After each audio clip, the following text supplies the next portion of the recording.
qui va féliciter les chrétiens pendant la messe de minuit. Ça ne s'est jamais produit. On allait avant, on allait le lendemain, on envoyait un délégué, mais on n'allait pas à la messe de minuit. Et lui, il est allé et il leur a dit, il ne l'a pas dit je viens parce que vous êtes copte, il n'a pas prononcé le mot copte, il a dit vous êtes égyptien, c'est votre fête, c'est mon devoir de venir vous féliciter. Ça lui vaut je ne sais combien de fatwas ce qu'il a fait. Hein. Une deuxième chose, il a rassemblé le grand imam d'Al-Azhar avec beaucoup de cheikhs à Al-Azhar. Il a fait un grand discours en disant nous sommes responsables de l'idéologie de haine qui s'est propagée dans le monde. Nous, Égyptiens, nous, Al-Azhar sans le prononcer, parce qu'il faut dire que beaucoup de gens viennent prendre leur diplôme de théologie d'Al-Azhar, mais l'Al-Azhar, comme toutes les autres institutions, est également infiltré. Ça fait que depuis 30 ans, on éduque mal et on sème la haine. Donc il a dit, idéologie de haine, qu'on n'arrive pas à s'en débarrasser depuis des centaines d'années. Monsieur l'imam d'Al-Azhar, c'est votre devoir en attend. Deuxième chose, le discours religieux dans les mosquées, il faut qu'il évolue. Troisième chose, on attend une révolution religieuse. C'est une, je ne sais pas combien de fatwas il vaut, hein. Un truc comme ça, ça ne s'est jamais produit. Pardon, la deuxième question au niveau de la Syrie, les chrétiens, vous ne rencontrerez pas facilement un chrétien syrien qui va dire je veux me débarrasser de Assad.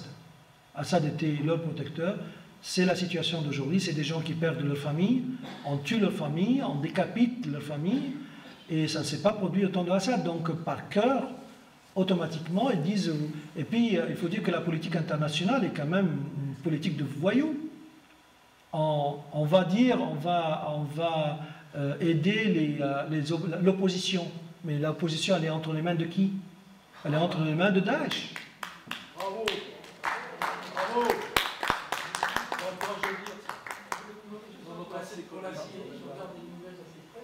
Il n'y a pas que Daesh, il y a aussi d'autres islamistes, Al-Nusra. Oui, oui, oui, Al-Nusra.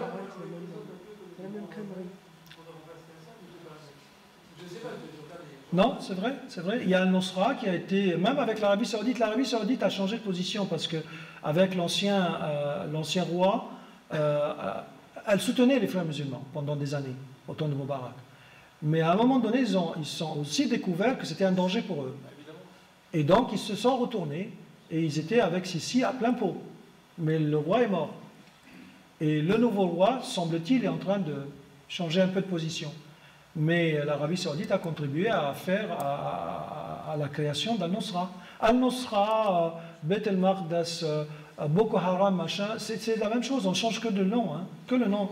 J'ai compris que la Turquie avait une base arrière à Al-Nusra, mais je ne sais pas. Alors, on a dit une seule question, mais je réponds quand même. Allez, exceptionnellement, mais après on repassera sur le rythme d'une seule question, s'il vous plaît, merci. La Turquie, on a fait une manifestation la veille de cette conférence internationale que Laurent Fabius a faite, à laquelle, il faut le dire, il n'y avait que la Credo comme association qui a participé en tant qu'observateur, donc notre président Patrick Karam y était. Et on a fait une manifestation devant l'ambassade de la Turquie pour dénoncer le double jeu. Parce qu'ils disaient on fait la guerre contre Daesh, et en réalité ils bombardaient les Kurdes qui eux font la guerre contre Daesh. Donc, et puis alors l'Occident, alors en plus ils ont eu 6 milliards d'euros en l'espace de 10 ans, 6 milliards pour la préadhésion à l'Union européenne. Donc on leur paye les sous, et puis ils sont en train de jouer avec nous. Donc il faut quand même dire stop le double jeu. La vidéo est sur YouTube. Une autre question? Pas de question? Monsieur, pardon.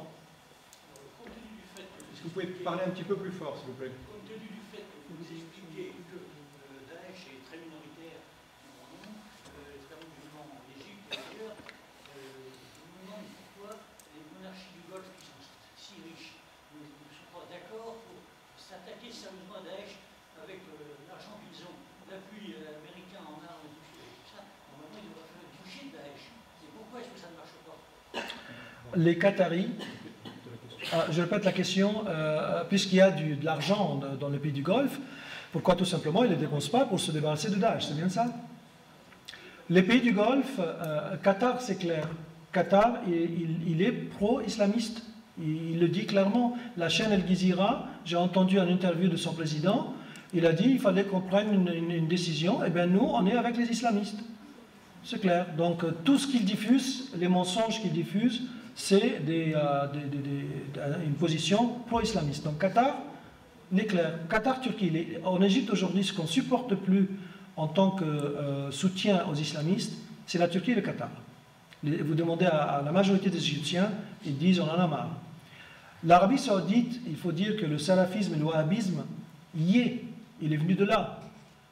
Pas au niveau du royaume, du roi, etc., et du pouvoir, mais il y a des gens, vous savez, il suffit de 2 ou 3 milliardaires, et puis hop, on diffuse.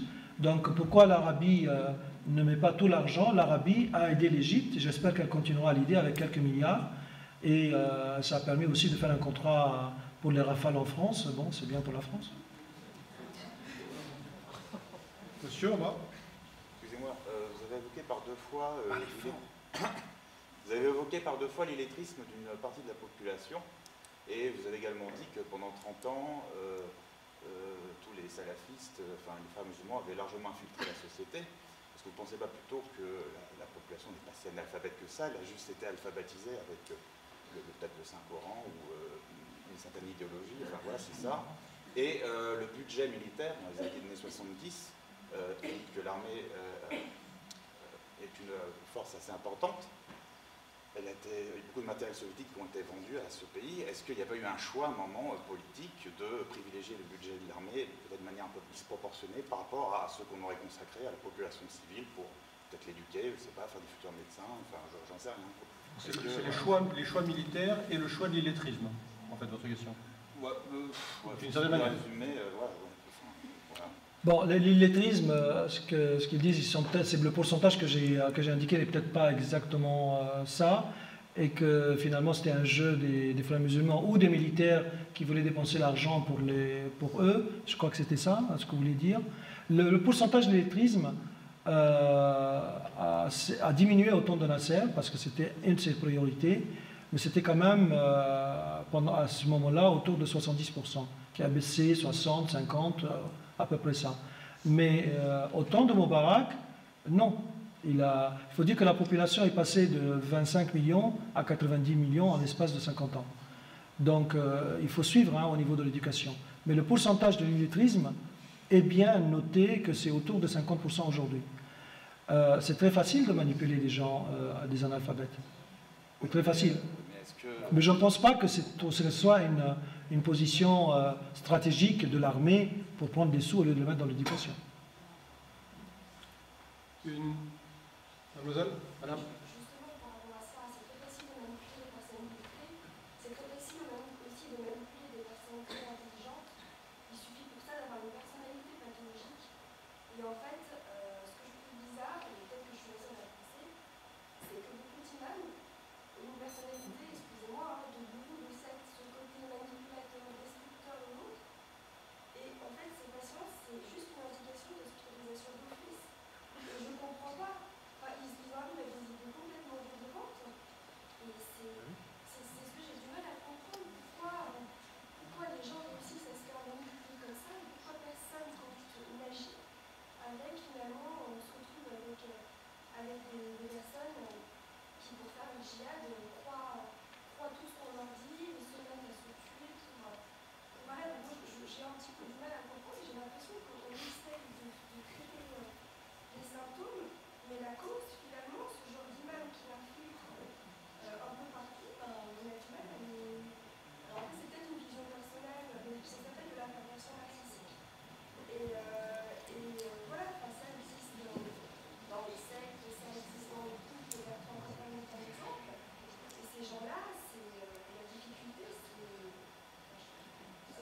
Quand je suis bête, mais peut-être que je suis la seule à... On a compris. Tu veux dire? Donc, en fait, la question, en résumé, pour ceux qui n'ont pas entendu, c'est d'une part, ceux imams, entre guillemets, prédicateurs qui prennent le pouvoir, sont-ils considérés comme psychologiquement différents, et d'autre part, comment se fait-il que les adeptes, entre guillemets, de ces prédicateurs arrivent finalement à les suivre. Mais ça, c'est la grande histoire des prises de pouvoir, de toute manière. Je pense qu'il y a deux aspects. Il y a l'aspect de ces imams-là qui étaient un peu partout et qui laissaient une certaine mentalité, un certain mépris pour la femme, etc. Et puis il y a aussi la partie, je dirais, des écrits de l'islam qui leur permet de le faire. Alors je vais dire la chose suivante. Quand il y avait les talibans, il y avait des djihadistes qui partaient, enfin des jeunes égyptiens qui partaient faire le djihad en Afghanistan, au temps de Moubarak. Et quand ils revenaient, ils se faisaient arrêter. Ils ne savaient pas qu'ils allaient se faire arrêter, sinon ils ne seraient pas revenus. Mais ils se faisaient arrêter, et puis il y avait un général qui était responsable de les accueillir. Donc ce général, qu'on a fait venir ici en France faire à une de nos conférences, il trouvait que c'était bizarre que des braves gens, des jeunes gens, aient la tête comme ça, complètement lavage de cervelle, et qui veulent aller tuer, ils veulent faire le djihad contre les autres gens, les massacrer, etc. Il voulait comprendre. Du coup, il s'est versé dans les écrits, dans les documents qui sont enseignés à l'Azhar, qui sont enseignés à l'école, et il est venu à Paris, de toute façon il n'y a rien à cacher parce qu'il est à la télévision, il a fait 400 programmes à la télévision. Et il a même ramené à l'Azhar au tribunal. Bon, c'était avant, c'était 2008-2009, pour l'instant c'est plutôt une attitude où on demande à l'Azhar de faire un peu d'effort pour que tous ces écrits-là soient modifiés, que tout le programme éducatif dans les écoles publiques soit bien nettoyé, bien vérifié, et qu'on n'enseigne aucun, je dirais, verset ou quelque chose qui va amener à la haine. Mais il y a la sourate 8 et 9. Hein. Pardon? Il y a la sourate 8 et 9, les deux sourates. Bon, je ne vais pas entrer dans les doctrines. Il y a ça, je pense qu'il y a un effort interne qu'ils font. Et que, vous savez, à l'Azhar, c'est quand même la plus haute autorité de l'islam sunnite. Elle a 10 siècles. Et elle est connue par les positions modérées. On dit wasati. L'islam wasati, c'est-à-dire, elle essaie toujours de prendre une position de neutralité. Donc son rôle, c'est de faire ça, c'est de travailler. Et de se débarrasser, s'il y a des extrémistes qui sont dedans, de s'en débarrasser. Une dernière question, peut-être pour respecter notre emploi du temps, notre timing. Madame? Comment peut faire l'Égypte, sachant que lorsqu'il y a eu Médienne qui est venu pouvoir en Algérie, il y a beaucoup d'instituteurs qui étaient des spécialistes et qui ont pollué entièrement l'Algérie. Parce que pendant l'arabisation forcée en Algérie, les peuples limitrophes ont envoyé leurs indésirables comme instituteurs en Algérie. Et ça a posé un énorme problème. Comment peut faire l'Égypte pour essayer de voir quels sont ces instituteurs pollués de façon à ce qu'ils ne contaminent pas les enfants? La question, c'est le contrôle un petit peu de l'éducation et surtout des enseignants qui peuvent emmener sur des terrains glissants.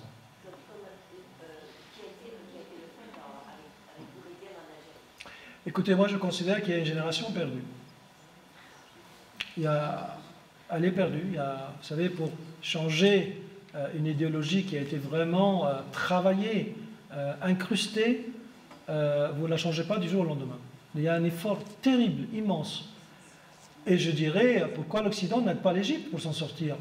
Il n'y a aucune aide. L'Égypte, elle travaille seule. Elle fait la guerre contre les terroristes du côté Sinaï Est, du côté Ouest, du côté libyen, et puis à l'intérieur. Et puis elle reçoit quoi? Vous n'avez pas respecté les droits de l'homme, vous mettez les frères musulmans dans les prisons, alors qu'elle a besoin d'aide. Si l'Égypte à 90 millions, la population la plus importante, le militaire, l'armée la plus importante de la région, le nombre de chrétiens le plus important, si elle tombe, tout tombera autour. Donc il est dans l'intérêt de l'Occident d'aider le pouvoir aujourd'hui. Et il ne faut pas laisser passer la chance, parce qu'il y a énormément de menaces. Il peut tomber du jour au lendemain si les frères musulmans ne veulent que sa disparition. Et ils ont dit, il faut aller, ça c'est dans les télévisions, ils ont massacré le procureur de la République. Parce que le procureur de la République, c'est lui qui donne ordre de mettre telle ou telle personne en prison ou pas. Alors ils ont dit à la télévision, cherchez les gens qui vous ramènent à la prison, suivez-les dans leur maison, partout où vous les trouvez, massacrez-les. Un coup planifié d'une manière, il sortait de sa maison, il rentrait dans sa voiture et puis une dizaine de voitures